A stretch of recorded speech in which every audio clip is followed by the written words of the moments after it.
بسم الله الرحمن الرحيم وصلى الله على النبي الكريم ينقوى شاق النبي صلى الله عليه وسلم muna daɗa ainihin godiya akan yarda Ubangiji subhanahu wata'ala ya yi mu a cikin al'ummar manzan Allah sallallahu alaihi wasallam waɗanda ko babu komai mu ne mafiya a cikin kwaikwayo da tadojin manzan Allah sallallahu alaihi wasallam. Idan muka lura za mu ga cewa magabatanmu hakika babu abin da suka yi ta kai kawo a kan shi su ga mun zama sai masu kwaikwayo da tafarkin sayyidina rasulullahi sallallahu alaihi wasallam. Ya isar wa mutum misali irin yadda suka yi ta kai kawo a kan sha'anin imani.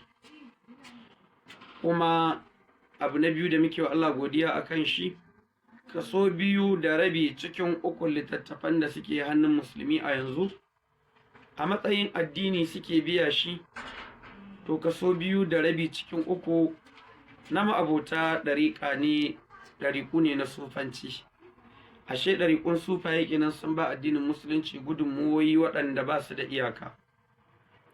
Sannan kuma duk wani malami da ya cara ko a wanda tsagi yake sai ka samu yana da intisabi da ɗariƙu na ahalullahi. Na haka Allah muna maka godiya irin wannan karamci da wannan ni'ima da ka yi mana domin zaɓar mu kai a cikin talikai ka samu a cikin wannan ayari. Muna yi wa Allah subhanahu wata'ala godiya akan abin da ya shafi wannan. Sannan abu na uku sayyidina rasulullahi sallallahu alaihi wa alihi wa sallama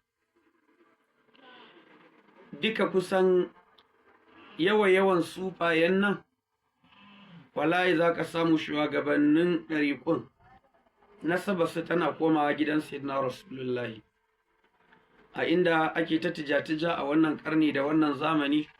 Wasu ba ma su yadda da cewa akwai ainihin jinin manzan Allah sallallahu alaihi wasallama a ban ƙasa. Wannan wallahi kamar raina shugaban halitta ne ma sallallahu alaihi wasallam. Ya za a yi nasabar kowa tana hawa tana tafiya, amma ta manzan Allah sallallahu alaihi wasallama ka ce za ta yanke? Idan a baƙar fata aka samu daga cikin abin da ya shafi jinin manzan Allah sallallahu alaihi wasallama, ba abin mamaki bane a ciki dan an samu wannan kasancewar ainihin tun a waƙi'atul jamali da sufinu aka tarwatsa, musamman waƙi'atul jamali. A wannan ma'araka aka fasa ‘ya'yan annabi sallallahu alaihi wasallama, iyalansa suka watsu suka fantsama a duniya, don haka ba abin mamaki bane a sami wannan. To Allah mu ne maka godiya da ba a samun shurafa masu a cikin ‘yan ɗariƙa. Wannan kaɗai abu ne da yake na godiya zuwa ga Allah. Allah muna gode ma. Sannan idan mun ɗauka za mu ga cewa hatta su kansu waliyan Allah ya gama kore komai, ya tabbatar da su da faɗinsa a hadisul qudusi, man adali waliyan faqad azantuhu bil harb. Don haka adawa da waliyan Allah kuma wannan abu ne mummuna. To sufayenmu mukan samu da dama, yawa za ka samu waliyai ne, sannan kuma sharifai ne, jinin manzan Allah sallallahu alaihi wasallam. Babu abin da za mu yi Allah akan wannan sai godiya. Sannan kullum kwaɓa mu suke zuwa sai mun yi wa Allah daidai wa daida. Kullum tan kwaɓa mu suke akan ya zami mu yi wa addini abin da musulunci yake so, ya zami mu nisanci abin da musulunci baya so. Wannan karamci ne da nagarta da Allah ya musu. Muna roƙon Allah ya ƙara mana karamci a dalilinsu, kuma kada ya ban mu yi abin da ranmu da rayuwarmu suke so, sai abin da shi yake so mu mai Allah da abin da manzansa sai na rasulullah yake so mu masa. Allah ka ƙara azurta mu da shugaba sallallahu alaihi wasallam.